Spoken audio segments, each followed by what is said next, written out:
उजाला इस रूप पे क्यों छावर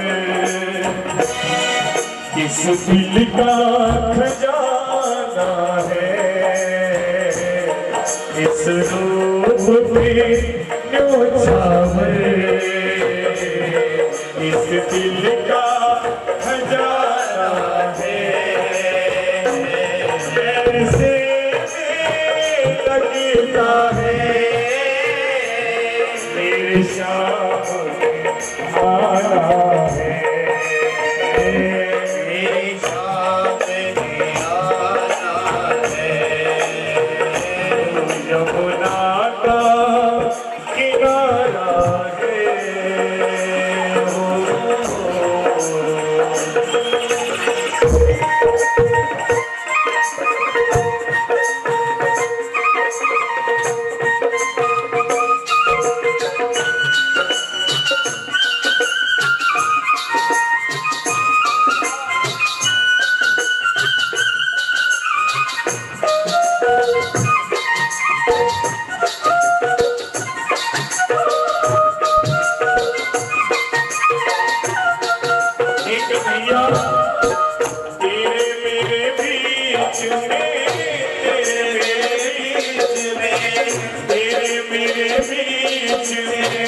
कैसा है बंधन सच्चा कैसा है बंधन सच्चा तुमने नहीं जाना मैंने नहीं जाना तुमने नहीं जाना मैंने नहीं जाना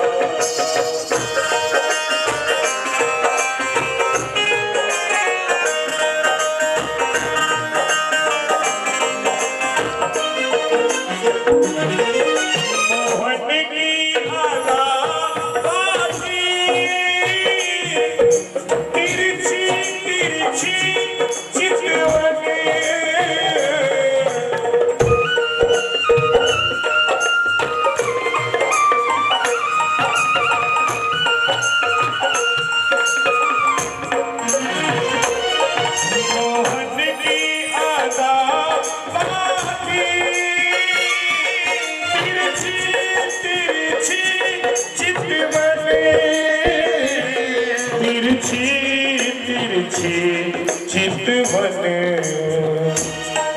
एक तिरछी नजर डाले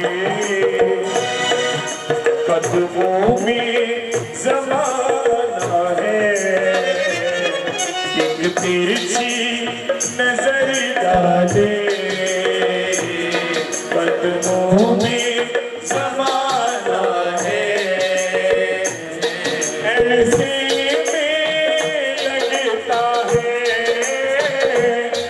मेरे सामने आना है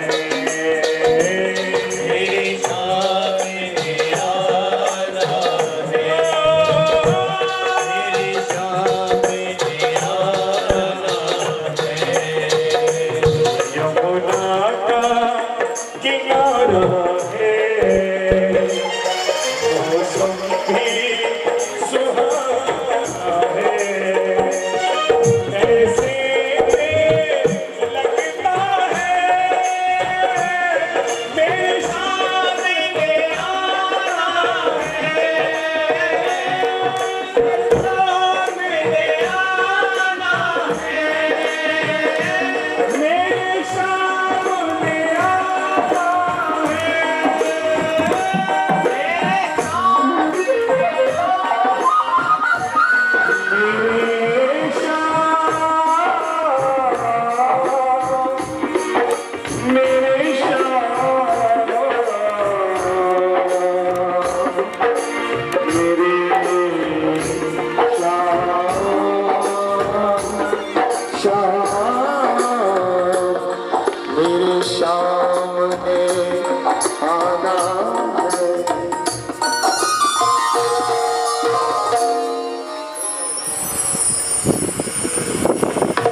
बलवान के बिहारी लाल की जय।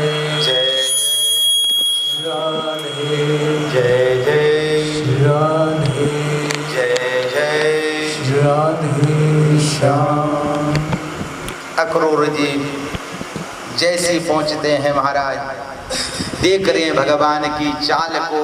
गोधूली की बेला है, शाम के समय गाय चरा करके मेरा कन्हैया अपने पिता के द्वार पहुंच रहा है। दोनों भाई हैं।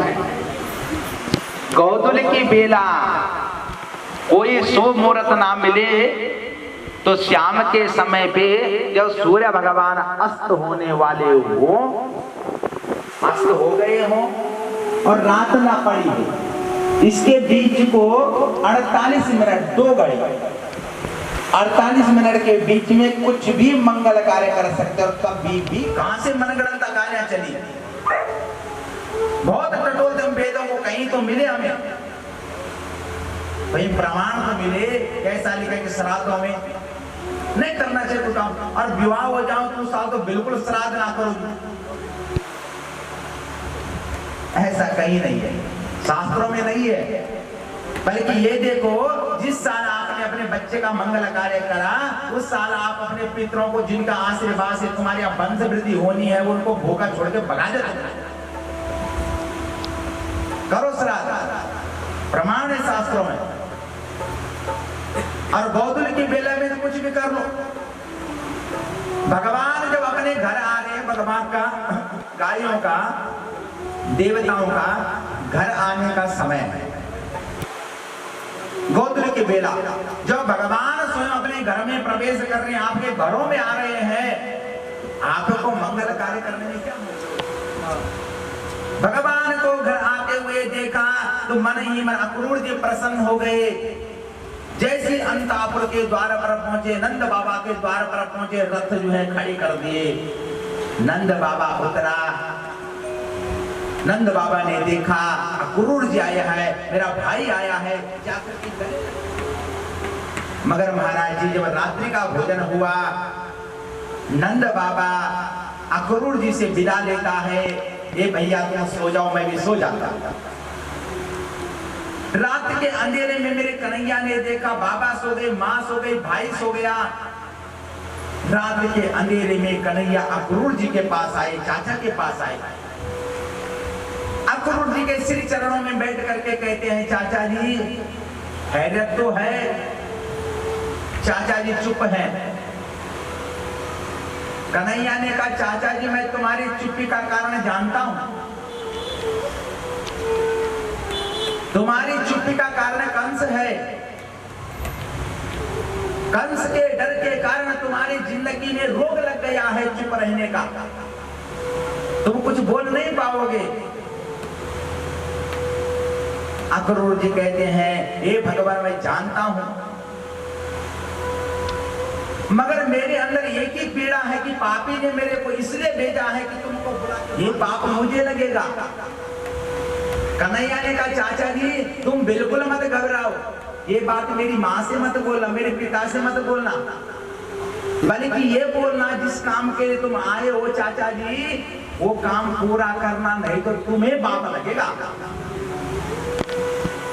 चाचा जी पाप का उद्धार करने के लिए आ रखे हो आप मुझे बुलाने के लिए, इसलिए पाप का उद्धार होने दो।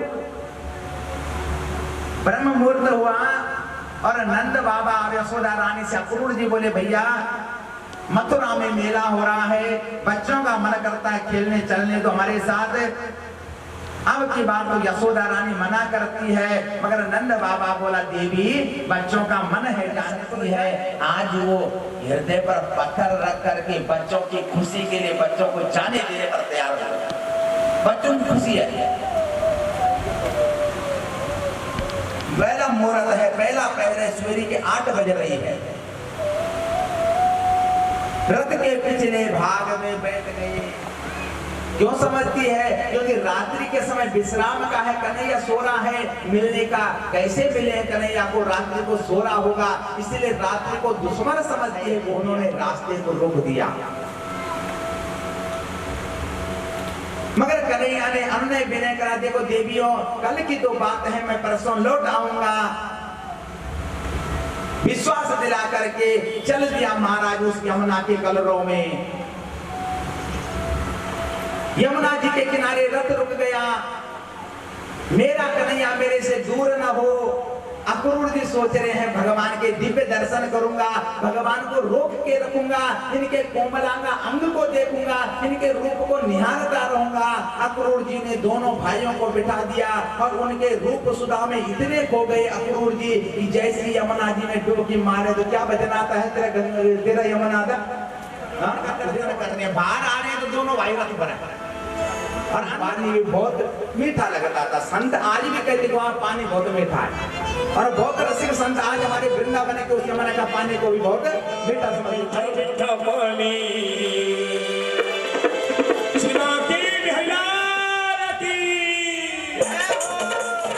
तेरी यमुना का ठंडा मीठा पानी, राधे राधे राधे राधे राधे राधे राधे राधे राधे राधे राधे। तेरी यमुना का ठंडा मीठा पानी मटकिया भर ले दे,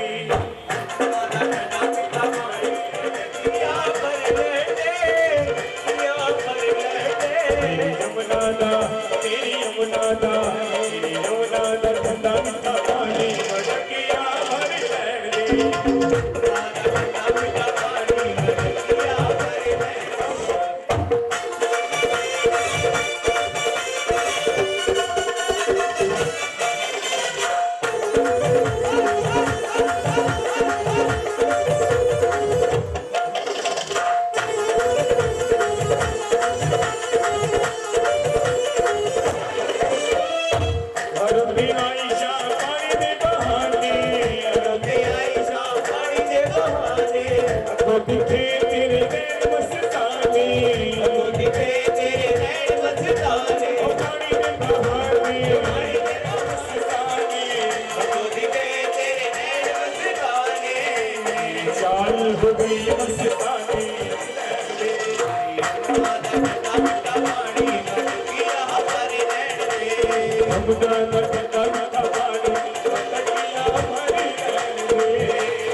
भगवान ने पूछा क्या देख रहे हो चाचा जी? बोला कन्हैया मुझे स्वप्न तो नहीं आ रहा है। अरे पानी के अंदर में तुम ही दिखाई देते हो, जल में तुम ही दिखाई देते हो, बाहर तुम तो रथ में भी दिखाई दे रहे हो। चाचा जी आपको भ्रम पैदा हो गया। जानते हैं मेरा कृष्ण साक्षात नारायण है। रथ से नीचे उतारा और कह दिया कन्हैया मेरे घर चलोगे? कन्हैया ने कहा नहीं चाचा जी मैं इस समय तुम्हारे घर नहीं आ सकता। इस समय तुम मेला का दर्शन करेंगे।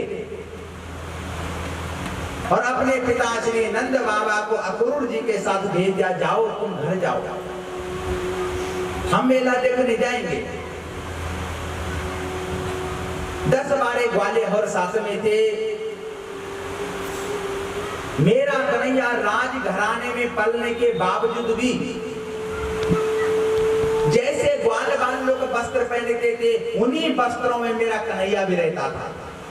कभी राजसी वस्त्र नहीं पहने।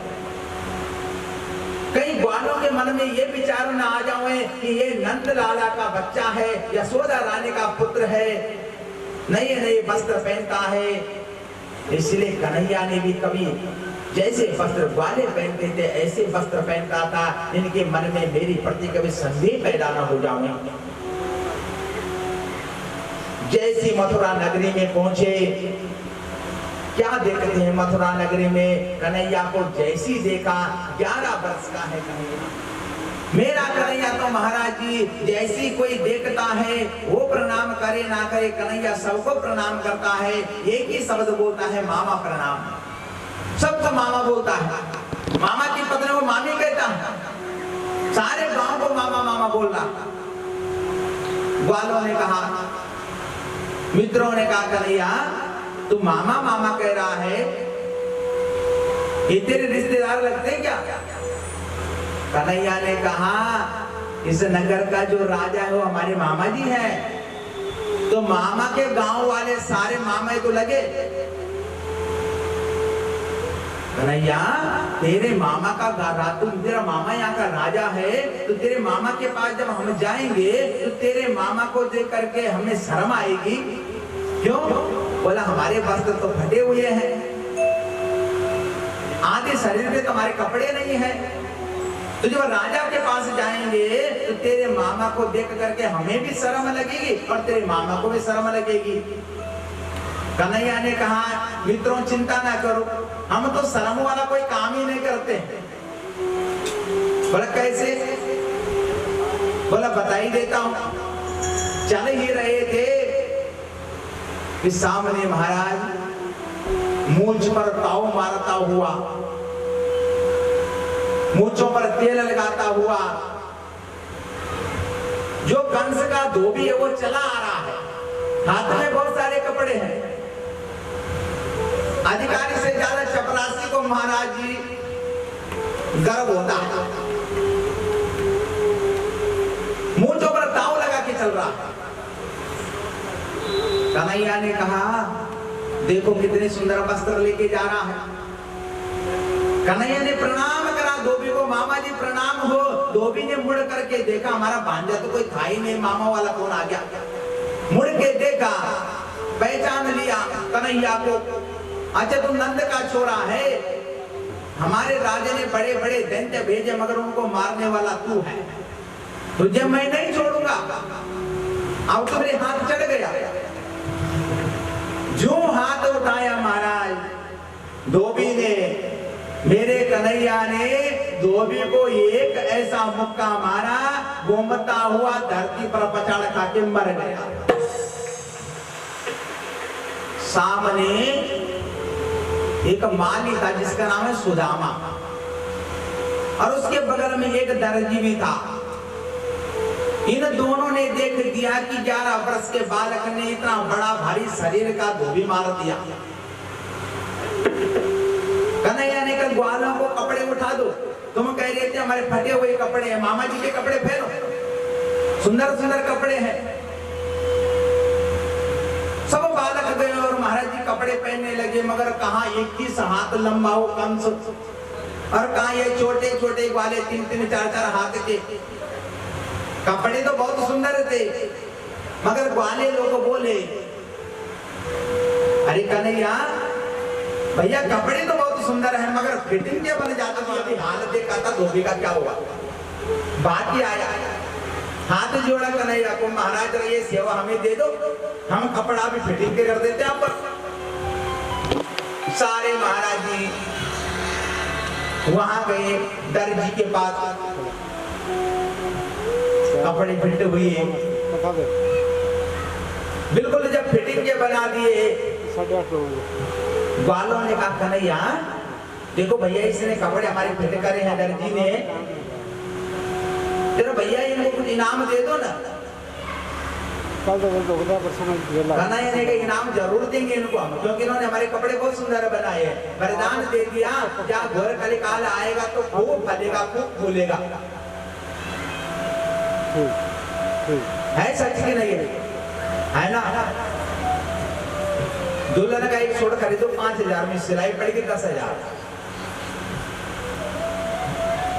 आशीर्वाद दी जाए जा खूब फल ले खूब फल ले।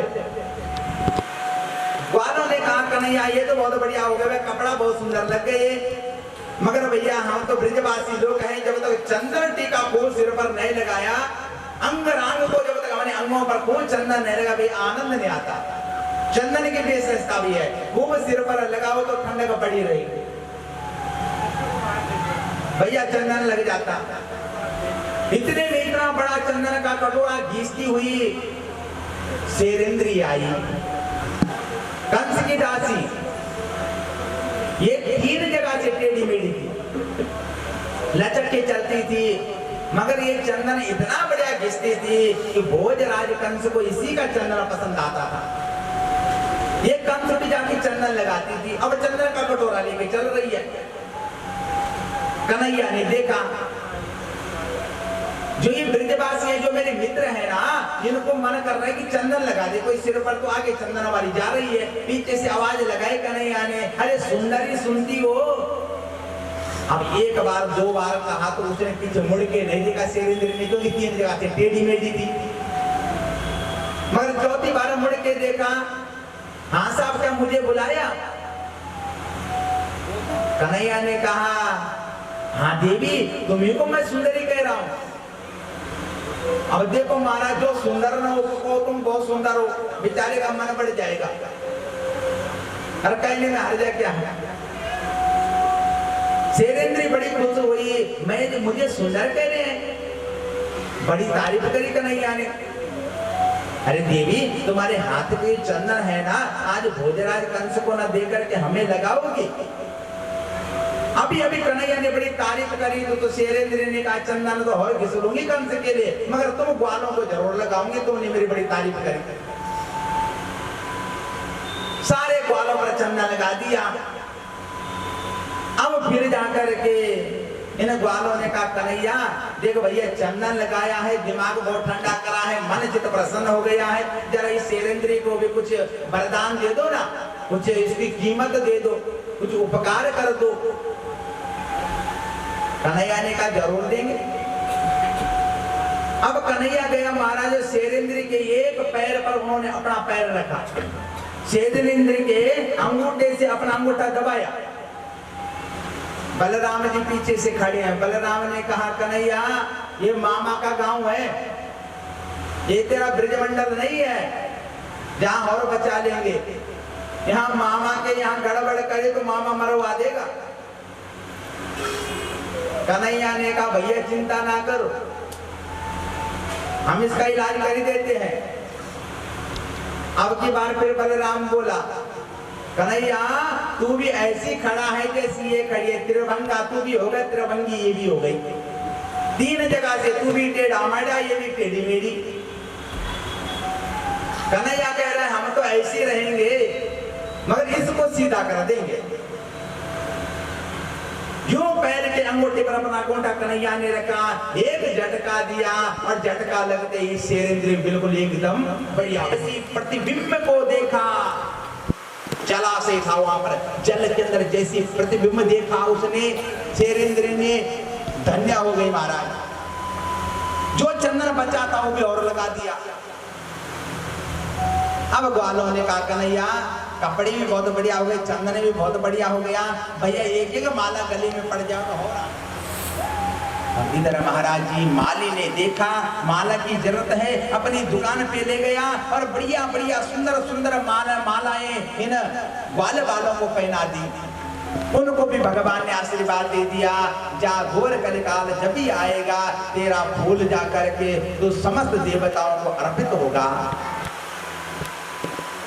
आज फूल से समस्त देवी देवताओं का पूजन होता है। वहां भी वरदान दिया। हम जब बिल्कुल सज बज गए महाराज जी तो उस कंस के अंतापुर में पहुंचे।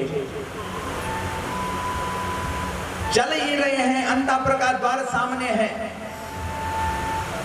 अभी अभी जाकर के रजक धोबी के साथ क्या हुआ ये सारे बाजार वालों ने भी देखा। जितने दुकानदार थे ना उन्होंने भी देखा कि एक थप्पड़ से रजक धोबी का क्या हाल हुआ। और कुछ चर्चाएं भी सुनी थी। तो जितने बाजार वाले हैं सबने, किसी ने लौंग लगा दी, किसी ने इलायची लगा दी, किसी ने मेवा लगा दिया, किसी ने मिठाई लगा दी। जो जो किसी की दुकान पे था उससे ज्यादा उन्होंने कृष्ण के सत्कार में भव्य बाजार सज गया। कन्हैया को पूछने लगे, खिलाने लगे, मगर आराम आराम से चुप के खिलाते थे, जोर चिल्ला करके नहीं बुलाते थे। क्योंकि दुकानदार जानते थे, उद्योगपति जानते थे कि अगर ये कंस को मार देगा तो ये जो पान खिला रहे हैं हम, और जोर से इसलिए नहीं चिल्लाते थे कहीं कंस ने इसको मार दिया तो फिर हम गड़बड़ हो जाएगी, इसलिए चिल्ला नहीं रहे थे। छत और अटारियों से स्त्रियां देख रही है, एक स्त्री दूसरे से चर्चा करती है, देख बहना ये वही है जिसने पूतना का उद्धार करा, जिसने कालिया का दमन करा, जिसने इंद्र की पूजा चुरा दी, जिसने बकासुर दैत्य मार दिया, अरिष्टासुर दैत्य मार दिया, बड़े बड़े दानवों को मारने वाला यही है। मगर दूसरी कहती नहीं नहीं बहना, इसके रूप को तो देख, कितना सुंदर रूप है, कितना कोमलांगा शरीर है, इसने नहीं मारा होगा, इसके बस का नहीं है। देख रहे उसका शरीर तो देख, हाथ तो देख, मुंह तो देख कैसा है। कन्हैया की जयकारा लग रहे हैं। अंतापुर के द्वार पर पहुंचे, जैसे कंस ने सुना आ गया है मेरा काल। कन्हैया ने कहा बलराम को, भैया इन हाथियों के दांत बहुत अच्छे लग रहे भैया, एक दांत मिल जाता भैया तो बाजार से बैठ खरीदने की जरूरत ही न पड़ती, इसी का बैठ बना देते। बलराम ने कहा भैया मैंने कह दिया तो ले तोड़ देता हूं।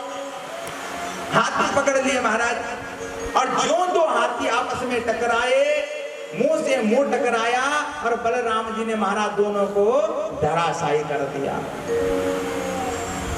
10,000 हाथियों का बल लिया हुआ कुवालिया पीड़ा नामक हाथी मार दिया गया।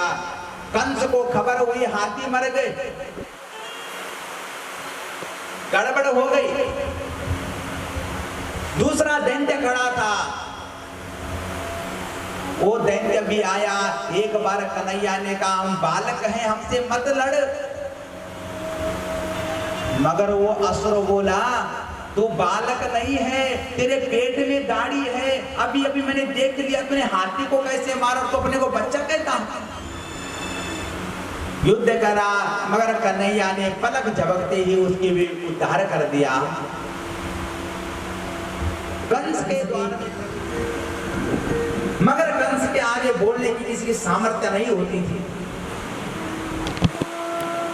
आज कंस ने देवकी मां और वसुदेव जी को हाथों में बेड़ियां डाल करके खड़ा कर रखा है उसी महल में।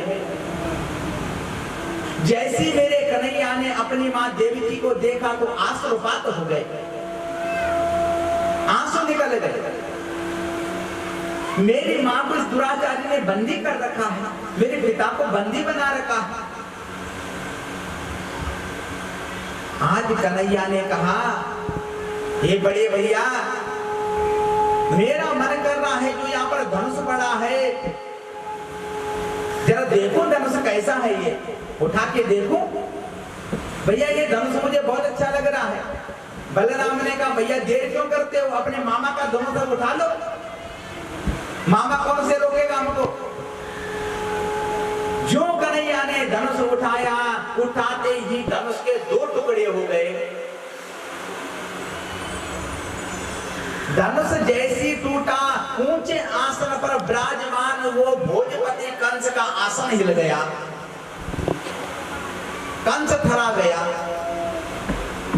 याद आ गया कंस को वो अपने तपस्या के दिन जब भगवान शंकर ने कहा था कंस जो धनुष तोड़ेगा वो तुझे नहीं छोड़ेगा, याद आ गई मेरी गारंटी खत्म। मगर फिर भी अभिमानी महाराज हारा नहीं। सुखदेव महाराज ने यहाँ पर बहुत मर्मिक वचन लिखे। भगवान कन्हैया 11 वर्ष के हैं, मगर जितने वहां पर महारथी बैठे हैं, राजा, चक्रवर्ती, सम्राट, संत, ब्राह्मण, वैष्णव, जितने वहां पर बैठे थे वो भगवान 11 वर्ष के कन्हैया के दर्शन कैसे कर रहे हैं। यहाँ पर कई प्रकार के रस प्रकट होते हैं। आपने किताबों में पढ़े होंगे रस कई प्रकार के होते हैं, क्रोध रस, शांत रस, वीर रस, कई प्रकार के रस उत्पन्न हुए। सुखदेव महाराज कहते हैं जब पहलवानों की नजर भगवान पर पड़ी तो पहलवान क्या देख रहे हैं मालूम? वीर रस प्रकट हो गया। वो पहलवान देख रहे हैं कि हमसे भी बड़ा पहलवान लड़ रहा है। 11 वर्ष के कृष्ण के अंदर उन्होंने ये देखा, आंखों से कुछ और ही दिखाई दिया। सुखदेव महाराज कहते हैं जितने संत महात्मा थे जब उन्होंने देखा चमत्कार हो रहा है तो अद्भुत रस प्रकट हो गया। संत महात्माओं ने देखा, ब्राह्मणों ने देखा, उन्होंने भगवान के अंदर करुणा रस प्रकट हो गया। ब्राह्मणों के अंदर करुणा आ रही है, मेरे भगवान को चोट न लग जाओ, मेरे भगवान को कुछ हो न जाओ, वहां करुणा रस प्रकट हो गया। अनेक रसों का महाराज विभक्त रस कंस देख रहा है। अब की बार बलराम से कहा कन्हैया ने, बड़े भैया अगर अपने मामा को पूछ ले, राजी खुशी। बोला भैया देर क्यों करते हो, मामा जी ऊंचे आसन पर बैठे, ऊपर चलो। बोले जाने की क्या जरूरत है भैया, हम उछल जाते हैं, बच्चे हम तो। उछल करके मेरा कन्हैया उस कंस के आसन पर चला गया। एक पैर कन्हैया ने मामा की इस टांग की इधर रख दिया और एक पैर उस टांग की तरफ रख दिया। बीच में कंस बैठा है। कन्हैया खड़ा हो गया, कहा मामा जी। अब की बार कंस ने पूछा तू हरे बालक को अपना सही पता बता, तो कौन है, कहां से आया है और कौन है, तू मुझे कब से दुश्मन समझता है? कन्हैया ने कहा मामा मैं तब से तुझे अपना दुश्मन समझता हूं। याद कर वो 35 वर्ष पहले यही दरबार था, इसी दरबार में तू एक देवी को अपने हाथों से विदा कर रहा था विवाह पर, और 35 वर्ष पहले तूने उसी स्त्री के बाल उखाड़ करके खींच के ले गया, और तब से तेरे इस मथुरा में आज तक कोई हंसा नहीं। ये मामा वो मेरी मां देवकी थी जिसको मैंने 35 वर्ष पहले बाल खींच करके घसीटा था। हे मामा मुझे भगवान मान ले, आज भी परमात्मा तेरे सामने है। रसिक जनों ने कहा धन्य है वो कंस। रसिक जन देखो यहाँ पर क्या कह रहे हैं कि धन्य है वो दुराचारी कंस जिसके सामने भगवान कहते हैं क्रोध आया भगवान को, और क्रोध करके मामा के सिर पर जो मुष्टिका का अपहार करा, उछाल करके मामा को धरती पर पटक दिया, और देखते देखते मामा का प्राण अंत हो गया। सुखदेव महाराज कहते हैं 35 वर्ष पहले जो स्त्रियां हंसी नहीं थी उन्होंने महाराज आज हंसना प्रारंभ कर दिया। सुखदेव बाबा कहता है एक घड़ी के लिए सारा राजमहल सुंदर हो गया। कंस की पत्नी का नाम है अस्थि और प्राप्ति। ये दोनों आई, इन्होंने जब अपने मृतक पति कंस को देखा तो कन्हैया के हृदय पर जो अपने हाथ का प्रहार करने लग गई, मानो उस कन्हैया से अपना दुख प्रकट कर रही होगी। हे कन्हैया जब से हम इसके जाकर के माँ के हृदय से लग गया। मेरी देवकी माँ इतनी प्रसन्न हुई कि मैंने भेजा तो 1 घंटे का था, जब मैंने वसुदेव जी के हाथों भेजा तो कुछ ही घड़ी का था, मगर जब पाया आज 11 वर्ष का है मेरा कन्हैया, लगता 16 वर्ष जैसा है। इतना बढ़िया शरीर है, इतना दिल डोल शरीर है। देवकी माँ गदगद हो गई, मन उस यशोदा को आशीर्वाद दे रही है। धन्य है देवी, तूने एक मेरे बालक को इतना हष्ट पुष्ट बना के रखा, मानो दिल से आशीर्वाद दे रही है। आगे देवकी रानी ने भोजन की थाल रखी, मेरे कन्हैया की आंखों से आंसू निकलने प्रारंभ हो गए। देवकी ने कहा, वसुदेव जी ने कहा, हे कन्हैया रोता क्यों है लाला, तुझे भूख नहीं है? कन्हैया बोला, नहीं माँ मुझे भूख नहीं है। मालूम क्यों रोया कन्हैया? इसलिए रोया कन्हैया कि मेरी माँ यशोदा मुझे कभी थाली नहीं देती थी, बल्कि अपने हाथों से मेरे मुंह में भोजन रखती थी। और आज इस माँ में इतना फर्क हो गया कि इसने थाली तो रख दी, खाने के लिए स्वयं कह रही है। याद आ रही है यशोदा के द्वारा दिए गए उन ग्रासों को, कि मेरी यशोदा होती तो मुझे खिलाती हाथ से। याद आ रहा है। उसी समय सुखदेव महाराज कहते हैं गर्गाचार्य गुरु आए, और गर्गाचार्य गुरु ने कहा, हे वसुदेव जी, तुम्हारे बालक 11 और 12 वर्ष के हो गए हैं। कन्हैया 11 साल का था और बलराम जी 12 साल के थे। हे वसुदेव जी, तुम्हारे बालक जवान हो गए हैं, तुम्हारे बालकों का अभी तक ये क्यों पवित्र संस्कार नहीं हुआ? ये क्यों पवित्र माने? जनेऊ।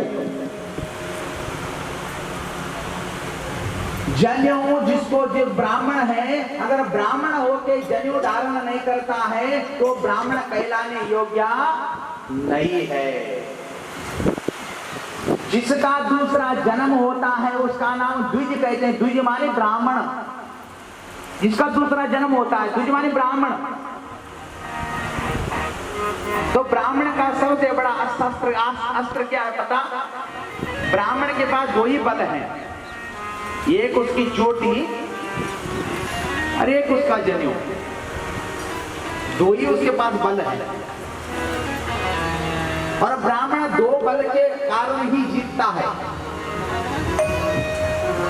वसुदेव ने कहा तुम्हारे बालक का जनेऊ धारण नहीं हुआ, और जनेऊ के साथ साथ तुम्हारे बालक आज तक गुरुकुल भी नहीं गए। माँ शत्रु पिता बैरी, वो माँ शत्रु होती है, वो पिता बैरी होता है। वसुदेव जी जो अपने बच्चों को पढ़ाते नहीं है, तुम अपने बच्चों को गुरुकुल भेजो।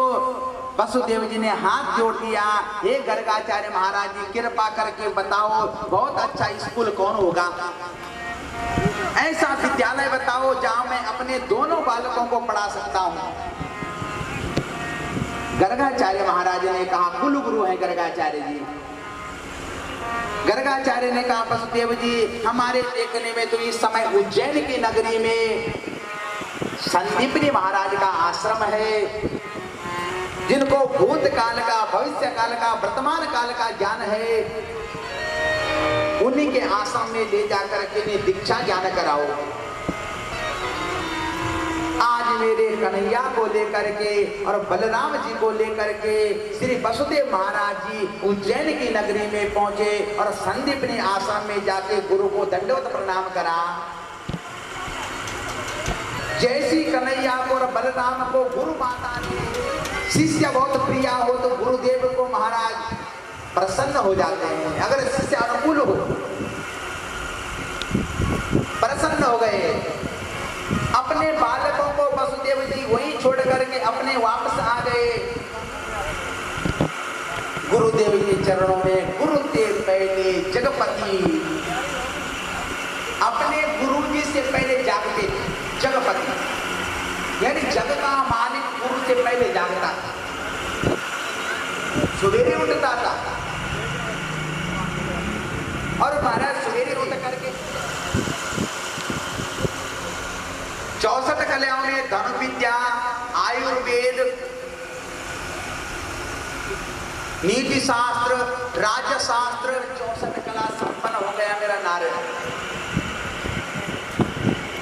गुरु माँ जब से देखी, गुरु माता से प्रसन्न होती थी, मगर 64 दिन में जब विद्याएं पूर्ण हो गई, आज कन्हैया ने कहा गुरु संजीवनी महाराज को, हे गुरुदेव कृपा करके अब मुझे वापस जाने दो, क्योंकि विद्याएं पूर्ण हो गई है, मेरी माँ राज्य कर रही होगी, उसे गुरु की संख्या कैसे दे दे?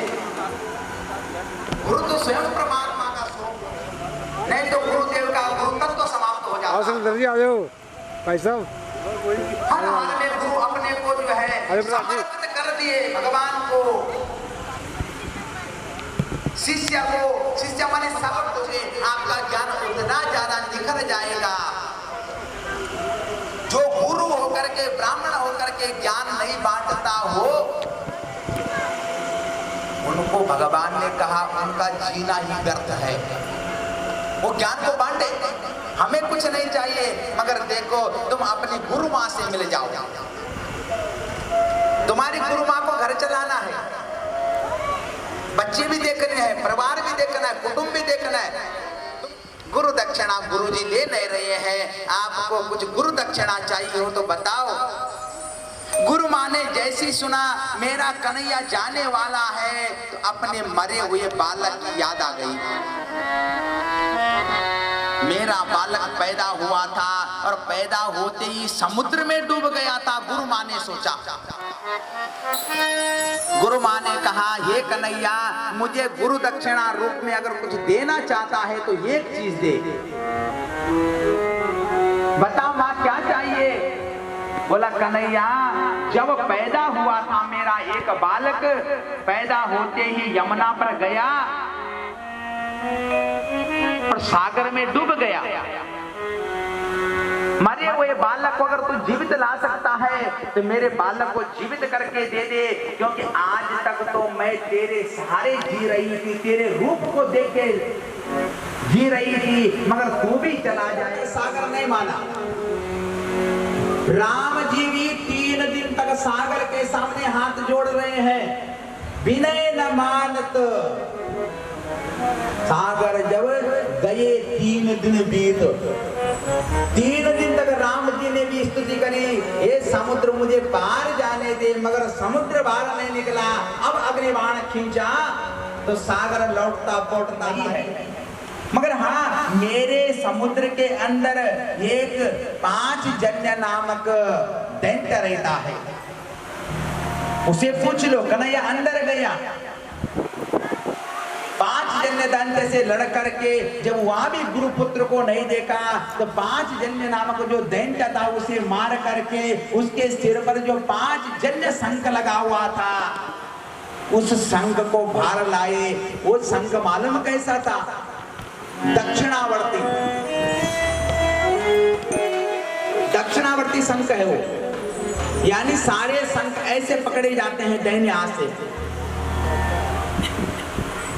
जो शंख दाहिनी तरफ पकड़ा जाए उसको दक्षिणावर्ती शंख कहते हैं। और दक्षिणावर्ती जिसके घर में शंख होता है उसके घर में कभी भी रोग उत्पन्न नहीं करता, उसके घर में कभी कलेश हो ही नहीं सकता, उसके घर में कभी अकाल मृत्यु हो ही नहीं सकती। और सबसे बड़ी बात है कि 5 जन्य शंख यानी दक्षिणावर्ती शंख जो दाहिनी तरफ पकड़ा जाता है वो ज्यादा साउथ में मिलता है, हैदराबाद शहरों में। अगर उस शंख को घर पर रख सको और शंख का पानी पी लो या शंख को थोड़ा बजा लो तो अटैक की प्रॉब्लम तो कभी नहीं आएगी, गारंटी से। इतना प्रताप है उस शंख का, समुद्र से निकला हुआ है 5 जन्य। भगवान 5 जन्य शंख को जब महाभारत के काल में बजाते हैं तो बड़े से बड़े महारथी का भी गर्भनाश हो जाता है। इतना दिव्य और भव्य शंख था महाराज 5 जन्य।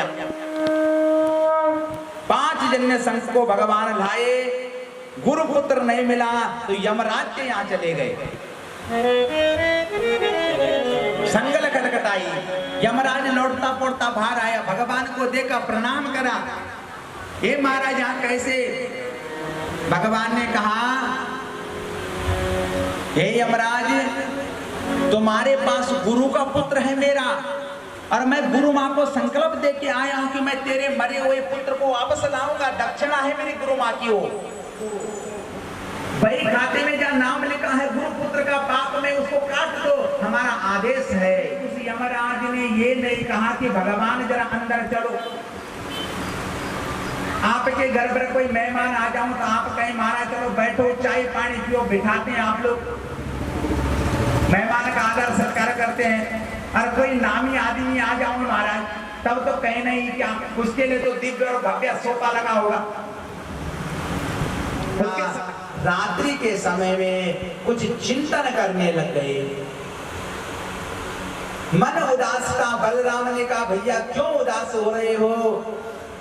इतने में मेरे कन्हैया को उन गोपियों की याद आ गई। मैंने कहा था परसों वापस आऊंगा, मगर 14 वर्ष का हो गया कन्हैया। 11 वर्ष में कंस मारा, आज 14 वर्ष के हो गए। वापस मैंने कहा था वापस आऊंगा, मगर नहीं गया। याद आई कन्हैया को, मैं कैसे यहाँ से छोड़ के जाऊं? यहाँ मेरी माता है, यहाँ पिता है, यहाँ मेरा परिवार है, यहाँ मेरा कुटुंब है, कैसे जाऊं? वादा तो मैंने करा था। अपने प्राण प्रिय सखा उद्धव जी का ध्यान आ गया। ऐसी सूरत थी, ऐसे बोलने का ढंग था, ऐसे चलने का ढंग था। उद्धव जी को कहा, ये मित्र मुझ पर एक कृपा कर, मैं गोपियों को विश्वास दिला के आया था, पता नहीं वो कैसे होगी, जरा उनके हाल लेके आ, उनके हाल चाल पूछ के आ। आज उद्धव महाराज जी कृष्ण की बात को लेकर के, क्योंकि आपस में बड़े प्रेम है, बड़ा मित्र है उद्धव और कृष्ण का। उद्धव जी जैसे चलते हैं गोपियों के हाल चाल पूछने, महाराज गोपियों ने देखा, ऐसा प्रतीत हुआ मानो कृष्ण ही आ गया हो। मगर जब सामने आई, देखते हैं कृष्ण नहीं उद्धव है, तो उद्धव को कहती है, हे उद्धव जी, हमारा प्राण प्रिय हमको छोड़ के गया था, मगर आज तक हमारे सुध लेने नहीं आया। उद्धव जी कुछ नहीं बोल पाए। उद्धव महाराज जी रात्रि के समय नंद बाबा के पास गए। नंद बाबा यशोदा को भी लगा मानो हमारा कन्हैया आ गया हो, मगर जाकर ये भाग करके उसके गले से लगी। मगर जब देखा हमारा कन्हैया नहीं है, ये तो उद्धव है, उद्धव जैसा कन्हैया जैसा दिखता है। प्यार से बिठाया, जल पान कराया, थकान मिटाई, और आज रात्रि को उद्धव जी से पूछते हैं नंद बाबा, ये उद्धव जी, हम उस कन्हैया के बगैर अब जी नहीं सकते। अब देह जर्जर हो गई है, मगर हमसे बोल के गया था आऊंगा, मगर नहीं आया। परदेश गया हुआ जब कोई पुत्र बहुत देर तक नहीं आता है और उसका कोई मित्र आ जाता है, तो माँ अपने बालक का प्यार उसके मित्र में ढूंढती है। बहुत बार माँ जो परदेश गए बालक के जो दोस्त हैं उसको घर बुलाती है और उसी से प्यार करती है, उसी को देख करके अपने बालक का जो वो है, मन में बेचैनी है, अपने बालक की उत्कंठा है, उस प्रेम को उस बालक पर भेंट करती है। कन्हैया नहीं मिला, मगर आज उद्धव जी के रूप में आज कन्हैया दिख रहे हैं, इसलिए सारा प्यार उद्धव पर ही डाल रहे हैं। ब्रह्म मुहूर्त हुआ, उद्धव जी गोपियों के हाल चाल पूछ करके महाराज वापस आ रहे हैं। रास्ते में रोकती है, किस प्रकार रोक रही है देखिए, रोक रही है कि हमारा कन्हैया गया तो वापस नहीं आया। उसी दुख में महाराज जी कन्हैया का रास्ता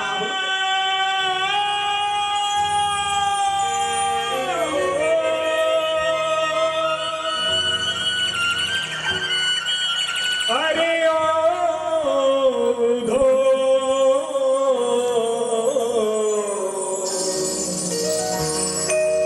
अरे ओधो तुम क्या जानो प्रेम की पीर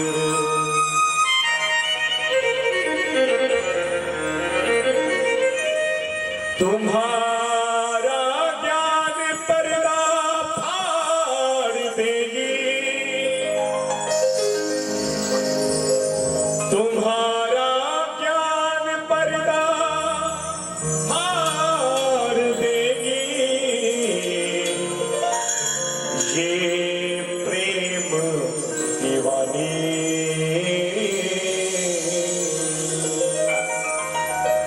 है उधो श्याम तन श्याम मन श्याम है हमारो धन आठों याम उधो हमें श्याम से ही काम है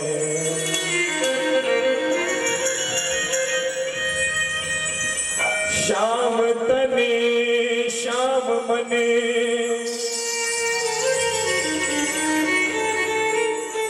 श्याम है हमारो धने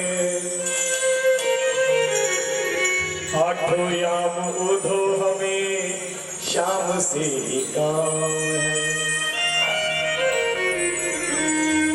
श्याम ही श्याम दिए अरे श्याम बिन हम नहीं जिए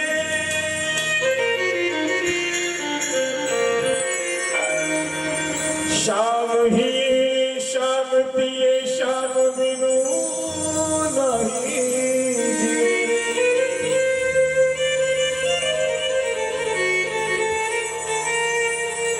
अरे अंधे की तो लाठी आधार श्याम नाम है मेरे नैना भई बावरे अब तो आजा मेरे सामने नैना भई बावरे नैना भई बावरे अब तो आजा मेरे सामने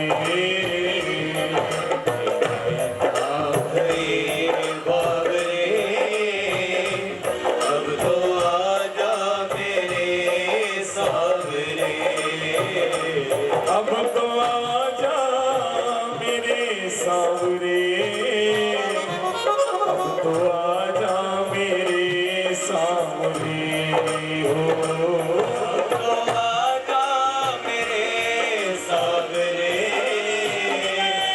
अब तो आजा मेरे सावरे भाई बाबरे मेरे भाई बाबरे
कन्हैया मैं उधो कहना कन्हैया से कि जैसे एक वृक्ष को बिना जल के वो सूख जाता है, हम तेरे उस प्रेम के प्यास से उस पौधे की तरह सूख चली। घनश्याम तुरस बरसाता जा, आशाओं की है भरी डाली, बस एक ही फूल खिला रे, अब तो आजा मेरे सामने। नाम रे बाबरे, अब तो आजा मेरे सामने, कि अब तो आजा मेरे सामने, अब तो आजा मेरे सामने।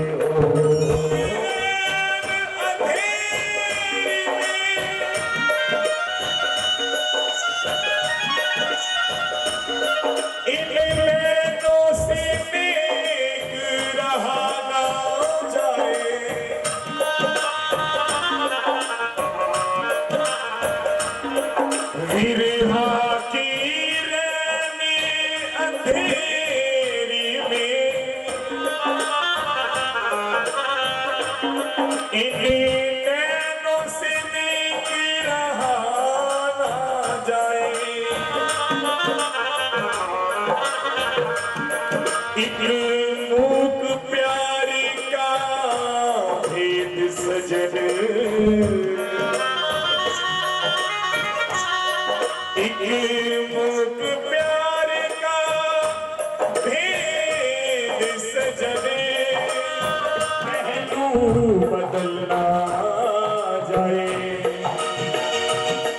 तेरे आते आते कन्हैया कहीं गोपियों का दम निकल ना जाए। आजा सावरे, आजा सावरे, आजा सावरे,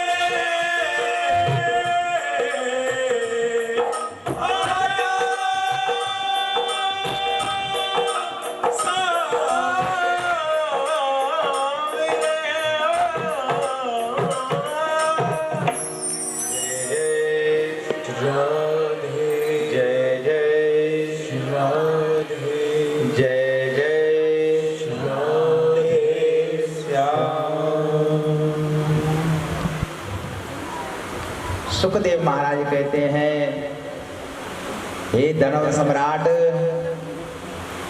मेरा कन्हैया 4 वर्ष गोकुल में, 7 वर्ष वृंदावन में, 14 वर्ष मथुरा में, 20 वर्ष में रण छोड़, 100 वर्ष में लीला करी और 125 वर्ष तक इस धराधाम पर रहे। और उसके बाद अपनी लीला का स्मरण करके गोलोक को चले गए। परीक्षित महाराज ने कहा, हे गुरुदेव, 14 वर्ष तक मथुरा में रहे, मगर इनके साथ मथुरा में और क्या हुआ? इनका सारा जीवन ही हमारा संघर्षमय था। तो हे गुरुदेव कृपा करके बताइए। तब सुखदेव महाराज कहते हैं, सुखदेव कहते हैं, परीक्षित, जो 20 वर्ष का हुआ मेरा कन्हैया, तो इनका नाम रण छोड़ पड़ गया। रण छोड़ माने रण को, युद्ध को छोड़ करके भागे। उमंग भरे मन से परीक्षित राजा ने पूछा, गुरुदेव, मेरा प्रभु तो क्षत्रिय था, तो ऐसी क्या विपदा आ गई थी उस कन्हैया पर कि रण छोड़ना पड़ गया? क्षत्रियों को तो पीठ दिखाना नहीं आता है, मगर आज मेरा कन्हैया 20 वर्ष की युवा अवस्था में क्यों आज युद्ध क्षेत्र को छोड़ के भाग गया। सुखदेव बाबा कहता है, हे धर्म सम्राट, जब भगवान 20 वर्ष के थे, एक दिन कंस की पत्नी स्वर्ग को उजाड़ने वाला कौन है? अस्थि प्राप्ति बोली पिताश्री, वही तुम्हारा दुश्मन नंद का लाल कृष्ण। जैसी जरासंध ने सुना, मन ही मन विचार करा, 17 बार आज तक मैं युद्ध कर चुका हूं इसके साथ, मगर कभी जीता नहीं। मेरी बेटियों को हरा दूंगा। और देखो ब्राह्मण देवताओं, अगर मैं कृष्ण के साथ 18 इधर ब्राह्मण डर गए, मगर मेरे अंतर्यामी प्रभु ने सो देख लिया। जहां ब्राह्मण तृप्त है तो मैं छोड़ूंगा, मगर ब्राह्मणों को मरने नहीं दूंगा। आज उस जरासंध ने अपनी 23 अक्षौणी सेना को लेकर के, 23 का एक मित्र है जिसका नाम है कालयवन, वो 3 करोड़ सेना को लेकर के आज जरासंध के साथ कृष्ण को मारने के लिए पहुंचे। मथुरा पर चढ़ाई कर दी। देखा कन्हैया बड़े भाई बलराम से कहते हैं, भैया इस समय जरासंध युद्ध करने आ रहा है, हमें युद्ध से भागना पड़ेगा। बलराम ने कहा क्यों? तो ब्राह्मण लोग सूली पे चढ़ जाएंगे, इसीलिए इस समय इसको जीतने दो, हम देंगे। बलराम ने कहा फिर जाएं कहां? बोला हमने द्वारिकापुरी, दोनों भाइयों ने आज द्वारिका नगरी का निर्माण कर दिया जो समुद्र के अंदर है। सारे नगर वालों को वहां बसा दिया। जरासंध आया, भगवान पर और बलराम पर नजर पड़ी, क्रोध के कारण भगवान के आगे भाग रहे हैं और पीछे पीछे महाराज जरासंध भाग रहा है। एक गुफा में पहुंच पड़ा भगवान। कन्हैया गुफा के अंदर प्रवेश करे, मगर उस गुफा के द्वार पर महाराज मुचकंद, और जब देवासुर संग्राम समाप्त हो गया तो देवताओं ने राजा मुचकंद को कहा, हे राजा तुमने हमारी बड़ी सहायता करी है, तुम्हें क्या वरदान चाहिए? तो मुचकंद राजा ने कहा था, देवताओं मैं बहुत थक गया हूं, कुछ देना चाहते हो तो एक वरदान दो, मैं सोना चाहता हूं, थकान लगे मुझे बहुत ज्यादा। देवताओं ने उठाएगा, तुम्हारे सामने वाला भस्म हो जाएगा, सो रहा है। भगवान तो कोने में जाके छुप गए, मगर मेरे प्रभु ने अपना पीतांबर दुपट्टा राजा मुचकंद सोते हुए, जिसके 3 करोड़ सेना है, कालयवन भाग रहा है भगवान के पीछे मारने के लिए, पकड़ने के लिए, मगर जैसी गुफा के अंदर गया देखता है पीतांबर में शायद भगवान ही सो रहा है, ऐसा समझ बैठा और पाद पहर करता है, लात की मारता है। भगवान समझ उनसे जब रोशनी निकली, देवताओं का तो वरदान था, सामने खड़ा कालयवन अपने 3 करोड़ सेना के साथ चल करके भस्म हो गया। भगवान वापस आए तो जरासंध पीछे पड़ा। अब दोनों भाई जरासंध के ब्राह्मणों को बचाने के लिए जरासंध के साथ युद्ध में भागने लगे महाराज, और पर्वत पर चढ़ गए। पर्वत पर चढ़ करके महाराज जरासंध ने देखा, पर्वत पर आग लगा दी। दोनों भाई पर्वत के ऊपर से छलांग लगाते हैं और समुद्र के अंदर जो द्वारिकापुरी का निर्माण कर रखा था वहां प्रवेश कर गए। जरासंध ने सोचा पर्वत पर दोनों भाई जल के मर गए। हाका लगाता हुआ, हंसता हुआ, अहंकार में वो राजा जरासंध अपने मगध देश पहुंच गया। 18वें बार युद्ध जीत आया। तब से ब्राह्मणों में बड़ी आस्था है, एक दिन मेरा कृष्ण और बलराम दोनों भाई विचरण कर रहे थे, घूम रहे थे। विचरण कर ही रहे थे कि महाराज रेवत दिखाई दिए। जो महाराजा रेवत में अब कुल 11 हाथ के हैं। रेवत महाराज त्रेतायुग के सूर्यवंशी राजा है। कथा आई थी कुछ दिन पहले। त्रेतायुगी राजा है। जब सूर्यवंश चलता था, जिस समय 21 हाथ के आदमी होते थे, 21 हाथ के लोग लंबे होते थे। आज रेवत महाराज जी कहते 11 हाथ के हैं। और द्वापर काल था जिस समय 8 हाथ 9 हाथ के लोग होते थे। ध्यान लगाया बलराम ने, ध्यान लगाया, ध्यान लगा के देखा ये सूर्यवंशी राजा है। मगर कुछ वृद्ध अवस्था के कारण, कुछ शरीर के कारण बहुत लंबा आदमी झुक जाता है, कमजोर। सूर्यवंशी राजा रेवत को एक बार उनकी बेटी का नाम है रेवती, मगर रेवती जैसा कोई लड़का दिखाई नहीं दिया, बर दिखाई नहीं दिया। तो ढूंढते ढूंढते रेवत नामक राजा ब्रह्मा जी के पास चला गया पैदल। और ब्रह्मा जी की एक रात ब्रह्मा जी का हमारे 1000 साल ब्रह्मा हो जाता है, यानी पूरा एक युग ही बदल जाता है। त्रेता का उदय हो चुका था। ब्रह्मा जी को पूछा, महाराज मेरी बेटी के लिए बर बताओ। ब्रह्मा जी ने बेटी को लेके जाओ और बलराम जी मिलेंगे तो उनसे विवाह कर देना। आज वही रेवत राजा जो कुछ वृद्ध अवस्था के कारण शरीर के दुबला हो गया था, 21 हाथ का था और 11 हाथ का हो गया। मगर बेटी जवान थी, वो 21 हाथ की ही थी, जिसका नाम रेवती है। और बलराम जी हैं 8 हाथ के। रेवत राजा ने हाथ जोड़े, महाराज ब्रह्मा का आदेश है, आपके साथ बेटी का विवाह करूंगा। मगर कन्हैया चतुर था। कन्हैया ने कहा, भैया 20-21 वर्ष के हो गए तुम। बोला मैं 20 वर्ष का हो गया, तुम 21 वर्ष के हो गए। बोला अवस्था का ज्ञान ना मिले, समय का दुरुपयोग मत करो। रेवती जी को लेकर के जो बलराम जी आए घर, कन्हैया का मन भी हुआ मेरा था। क्या रोज चिढ़ाते थे सवेरे उठते उठते बलराम जी को।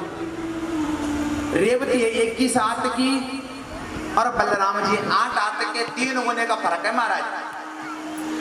रोज चिढ़ाता था कन्हैया सवेरे उठ करके बड़े भाई के बड़े भाग। अब बलराम बार बार बेचारा चुप कर जाता।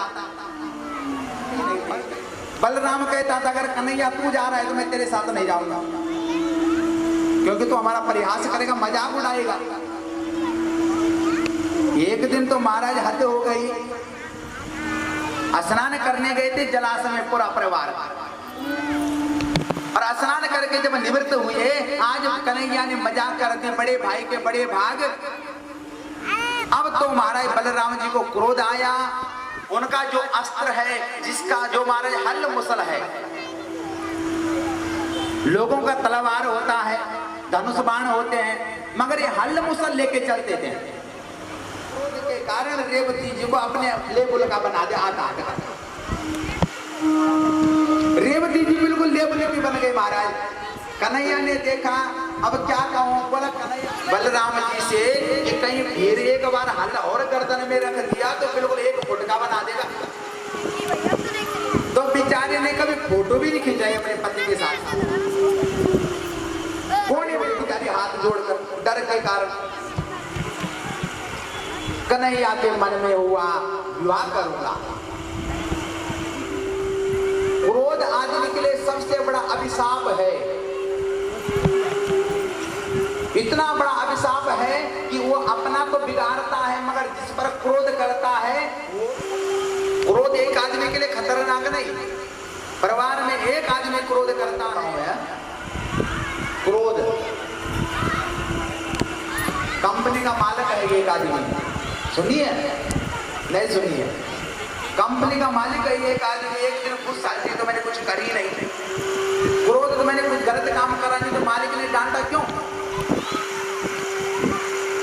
मालिक तो अपने घर चला गया, मगर मैनेजर ने सोचा मुझे डांटा क्यों? मैनेजर का दिमाग खराब हो गया। अब मैनेजर जो गुस्सा किस पर निकाले? मैनेजर जो है क्रोध कर दिया अपने ही नौकरों पर, बड़ा क्रोध आ गया। अब ये गुस्सा किस पर? वॉचमैन का गुस्सा लाल हो गया गुस्से से, ये किस पर उतारे गुस्सा? प्रारंभ होती है ना बात, नहीं खत्म होती है। गलत राम जो करके चलते घूम के वही आ जाता है।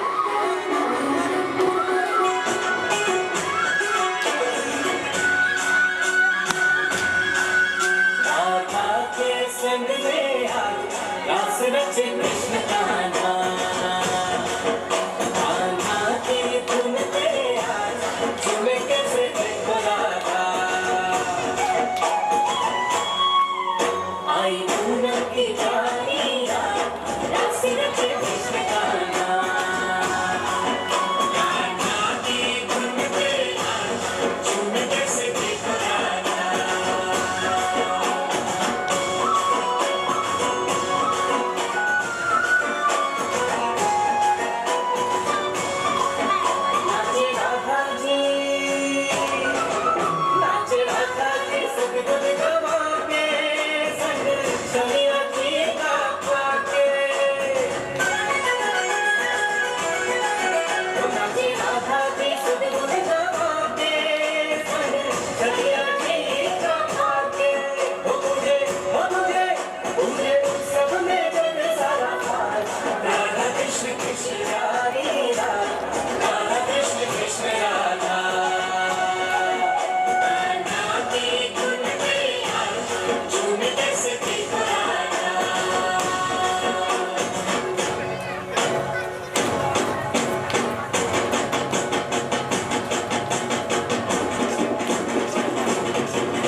महाराज भीष्मक विवाह करने की योजना कर रहा है। अब ये सभी निवेदन करके बैठे रहेंगे। मैं तो कन्हैया को पति मान चुकी हूँ, मगर मेरा भाई विवाह मेरा उस शिशुपाल के साथ करना चाहता है। भाइयों ने कहा तू चिंता ना कर, एक पत्र लिख और ब्राह्मण के हाथों उस द्वारिकाधीश तक पहुंचा दे। आज रुक्मणी ने पत्र उठाया और पत्र पर अपना प्रश्न भी कर रही है, उत्तर भी लिख रही है, क्वेश्चन भी कर रही है तो आंसर भी कर रही है। लिख रही है कि आज रुक्मणी, हे कृष्ण कन्हैया, आज तक तो मैंने तुझे देखा नहीं, मगर तेरे स्वरूप का ज्ञान मेरे पिता ने करा रखा। भगवान ने पूछा, ब्राह्मण देवता तुम्हारे धर्म कर्म तो ठीक चल रहे हैं, कोई विवाद तो नहीं? ब्राह्मण देवता बोला, महाराज सब कृपा है, कोई कमी नहीं है, मगर आपका एक पत्र है। मैं विदर्भ देश से आया हूँ, कुंडलपुर गांव है मेरा, ये पत्र है तुम्हारा। कन्हैया ने कहा, हे ब्राह्मण देवता, तुम तो मेरे मुख हो, तुम इस पत्र को पढ़ के सुनाओ। ब्राह्मण ने कहा, महाराज बराबर पत्र है, तुम खुद पढ़ लो। बोला, नहीं ब्राह्मण देवता, तुमसे कुछ छुपा नहीं है, तुम ही पढ़ लो। बैठ जाओ। ब्राह्मण देवता ने वो चिट्ठी पढ़ के सुनाई। मेरा अंतर्यामी कृष्ण का हृदय पिघल पड़ा। ब्राह्मण का हाथ पकड़ा और अपने रथ पर सवार हो गए। जो रथ हवा से बात करता था, अर्धरात्रि के समय ब्राह्मण को बिठा करके आज विदर्भ देश पहुंचे। उस विदर्भ देश में जहां महाराज रुक्मणी का आज मेहंदी की रस्म हो रही है, तो आइए मेहंदी की रस्म लगा दो, मेहंदी लगा दो मुझे सजा दो, मुझे श्याम सुंदर की दुल्हन। आओ मेरी सखियों मुझे मेहंदी लगा दो, मेरी सखियों मुझे मेहंदी लगा दो, आओ मेरी सखियों मुझे मेहंदी लगा दो, मेरी सखियों मुझे मेहंदी लगा दो, मुझे श्याम सुंदर की दुल्हन बना दो, मुझे श्याम सुंदर की दुल्हन बना दो, मुझे श्याम सुंदर की दुल्हन बना दो, मुझे श्याम सुंदर की दुल्हन बना दो, दुल्हन बना दो मुझे मेरे प्रीतम के पास पहुंचा दो। ताली लगा के सज रहे हो।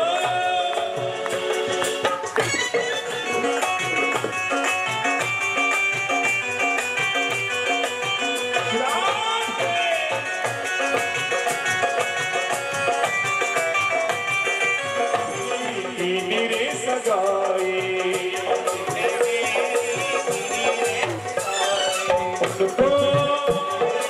उनको बुला के हाथ लेवा तो करा दो, मुझे श्याम सुंदर की दुल्हन बना दो, श्याम सुंदर की दुल्हन बना दो,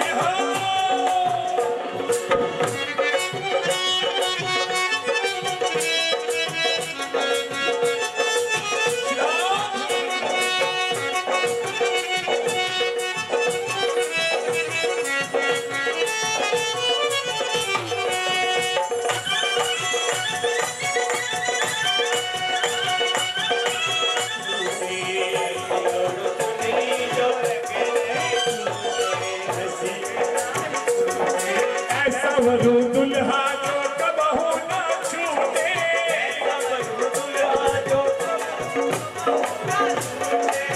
पहले सुहाग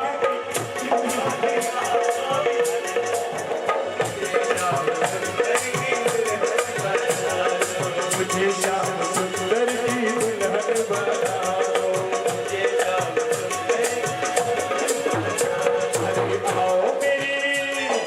आओ मेरी सखियां मुझे मेहंदी लगा दो, अरे मुझे श्याम सुंदर की दुल्हन बना दो,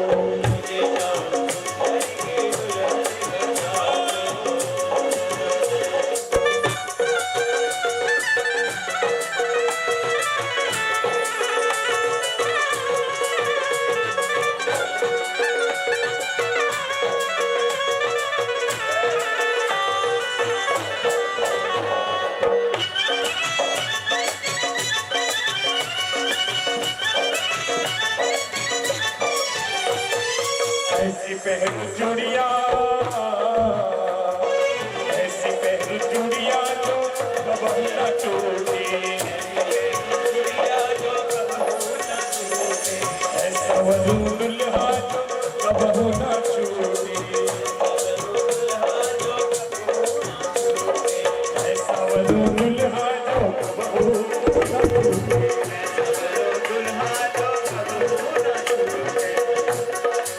आज मेरी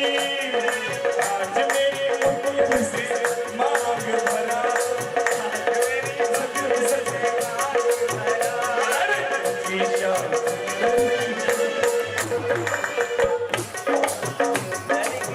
मुझे श्याम सुंदर की दुल्हन बना दो, राधे राधे ठाकुर जी आगे रहेंगे, रुक्मणी भी खड़ी रहेगी।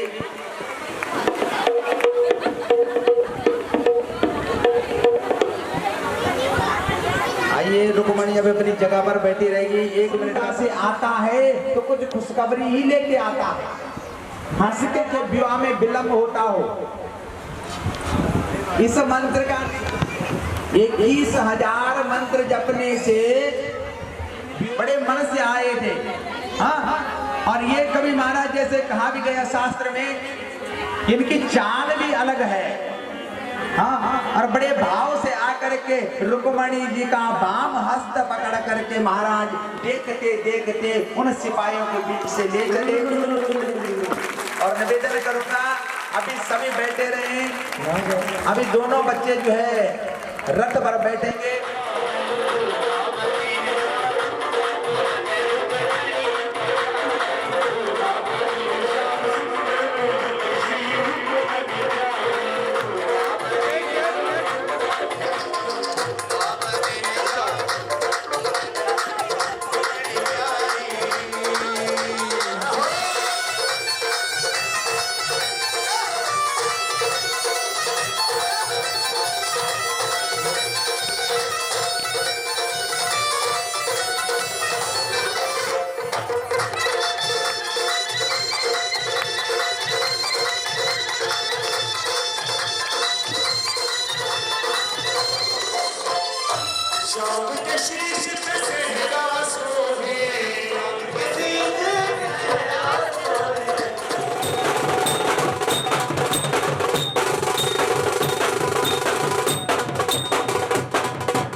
वेट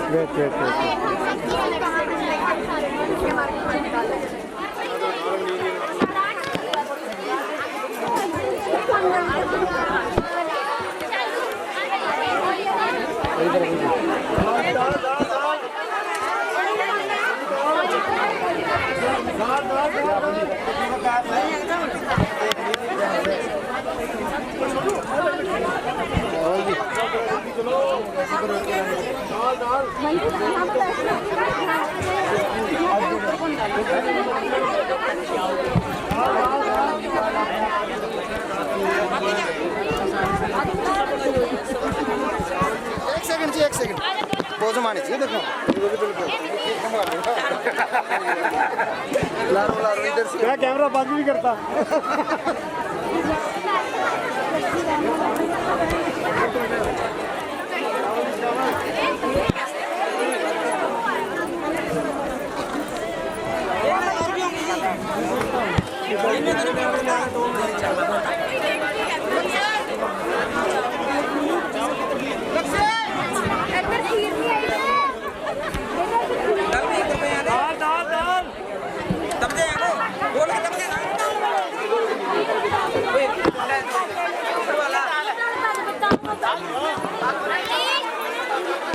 अरे साइड हो जाओ अभी 2 मिनट रुक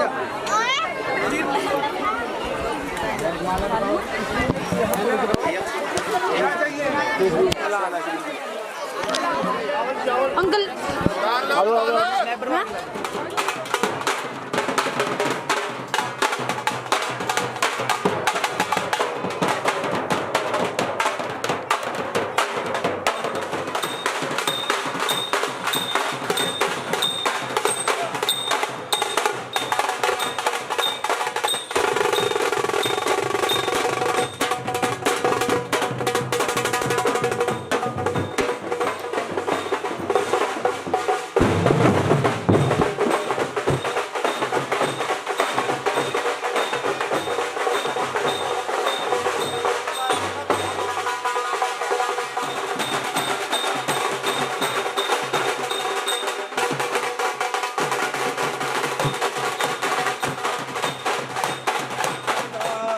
मैं उन चरणों के दर्शन पाऊं, मैं उन चरणों के दर्शन पाऊं। व्यास दास के नाथ आप हो, व्यास दास के नाथ आप हो।